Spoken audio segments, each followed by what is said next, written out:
So I shot a young spike, and we was in Central Texas out in Johnson City,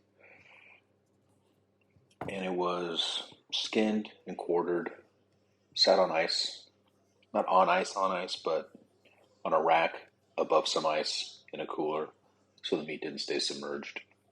And here's a quick video. It would have been longer, but I didn't realize that my camera shut off at some point. So I wanted to make a little quick butchery video on, pretty small deer. So this is one of the front legs. I didn't keep the shanks from this deer, either the front or the rear. I keep them on the bigger deer, but not this little guy. Juice wasn't worth the squeeze. So it's a little extra bloody on top where that membrane is, because the liver, you can see the liver sitting on the paper towel in the background was sitting on top of that. It just got a little extra bloody. So there's a thin membrane on top of the meat. Remove it as much of that as I can. Some of the bloody stuff. This was an archery hunt, so there wasn't a ton of meat loss. It was a quartering 2 shot with a mechanical broadhead, and it smoked the inside. The heart was, you could find pieces of the heart. The lungs were obliterated. The liver didn't get touched, but it destroyed the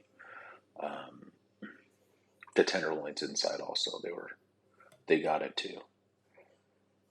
So this is one of the back hams, and again, just removing that membrane off the top of the meat, and there was a little bit of dirt on it, a little bit of hair. Some of it was, since it sat overnight, I didn't get it all off. It was a pain in the ass to remove all of the hair. So here it is with a paper towel, trying to get as much as I can off of there. And there was a little bit of from a cedar tree, like the little, not leaves, but what the hell ever those things are called.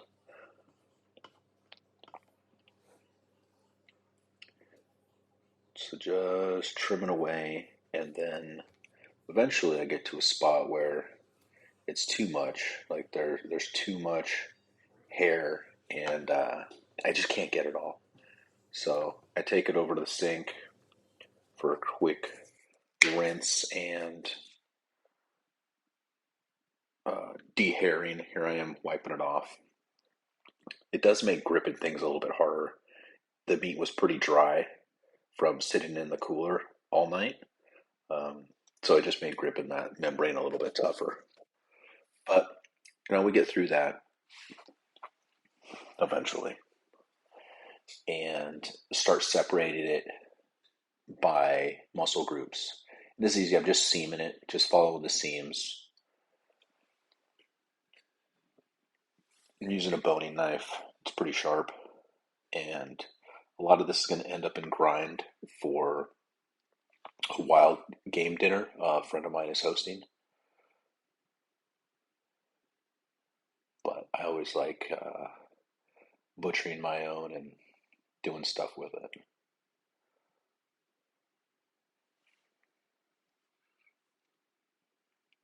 So just seaming it out. Some places are a little bit harder, but it's not too bad. This guy was young, so it's not like I've got a whole bunch of, bigger stuff to get through. The back hams on this guy are really small. I'm cutting out the football roast. I forget what the real name of it, but it looks like a football, so I call it a football roast. There might be the eye. Eye around, maybe, possibly. Could be. Getting it as close to the bone as I can.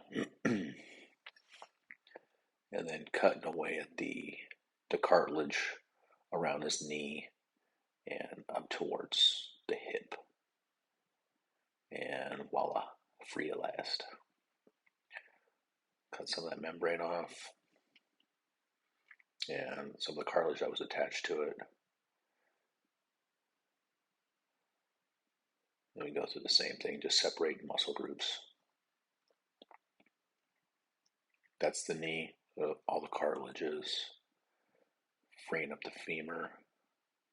Get as much meat off of there as you can, but then not getting a bunch of cartilage hanging on the meat, so you just have less to cut off a little bit later. Open them up, and there's a big cluster of veins and a gland in there that I'll cut out. Certainly don't want that to end up in the grind.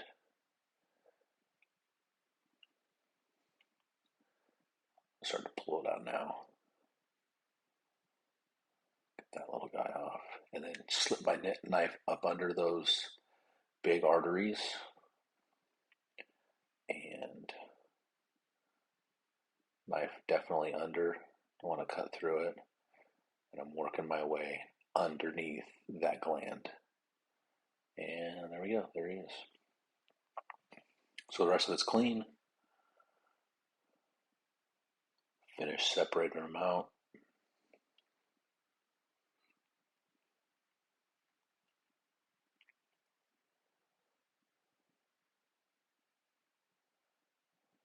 Little dog treats, and clean this guy up a little bit, but not too much.